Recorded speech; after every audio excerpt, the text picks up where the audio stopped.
Your week should not disappear into a tired Friday without leaving behind useful information for the next one.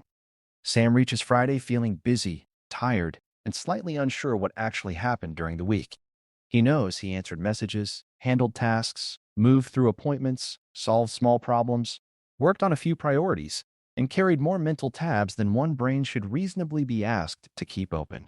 But when he tries to name what moved forward, what stayed unfinished, what drained his energy, and what needs to move into next week, the whole week feels blurry, like it happened quickly but left very few useful clues behind.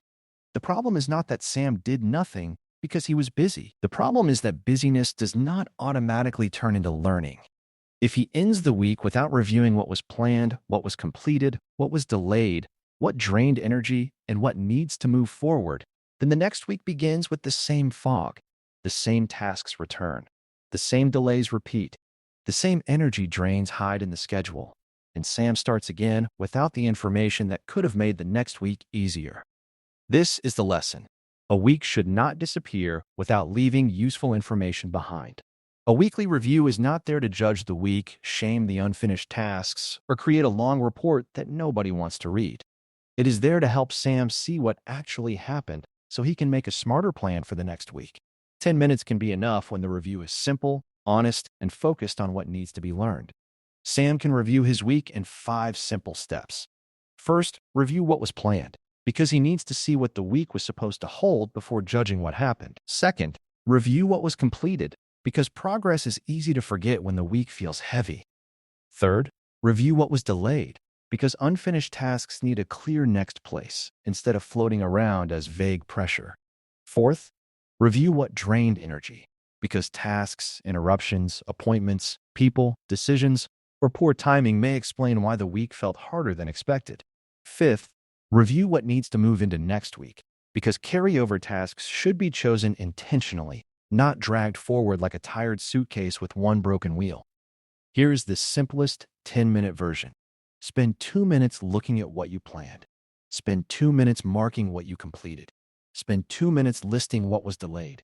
Spend 2 minutes naming what drained your energy. Then spend the final 2 minutes choosing what moves into next week and what needs to change. That is it. The goal is not to analyze every breath the week took. The goal is to catch the pattern before it sneaks into next week, wearing a fresh calendar page. Completed tasks matter because a tired brain often remembers what is unfinished more loudly than what was done. If Sam only reviews what slipped, the week will feel like a failure even when real progress happened. Maybe he completed 2 important tasks, handled a difficult appointment, paid a bill on time, sent a message he had been avoiding, or made progress on a project. Seeing what was completed gives the review balance.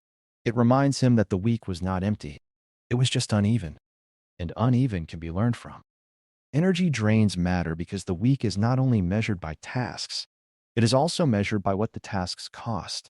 A plan may look reasonable on paper, but if Sam had too many appointments, constant interruptions, unclear decisions, late nights, or no buffer time, the week may have used more energy than the plan allowed for. Tracking energy drains helps him stop blaming himself for every delay and start adjusting the system that created the friction.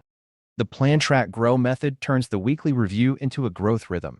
First, plan the week by choosing priorities, tasks, appointments, and deadlines. Then track what happened by noticing what was completed, delayed, interrupted, or draining. Finally, grow from the review by choosing what to carry over, what to simplify, what to protect, and what one adjustment would make the next week better. The review is where the week becomes useful.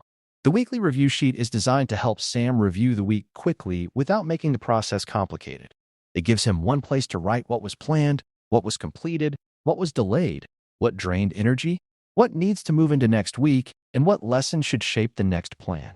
Instead of starting Monday from memory, Sam can start with evidence from the week that just ended.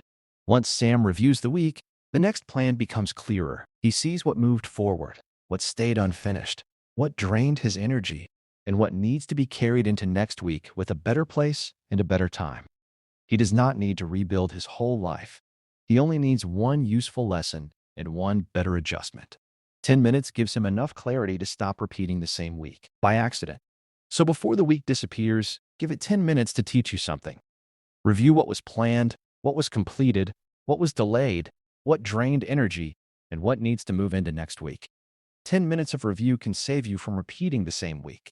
Follow Plan, Track, Grow for simple weekly review sheets, planners, and tracking tools that help you plan what matters, track what is real, and grow from what each week teaches.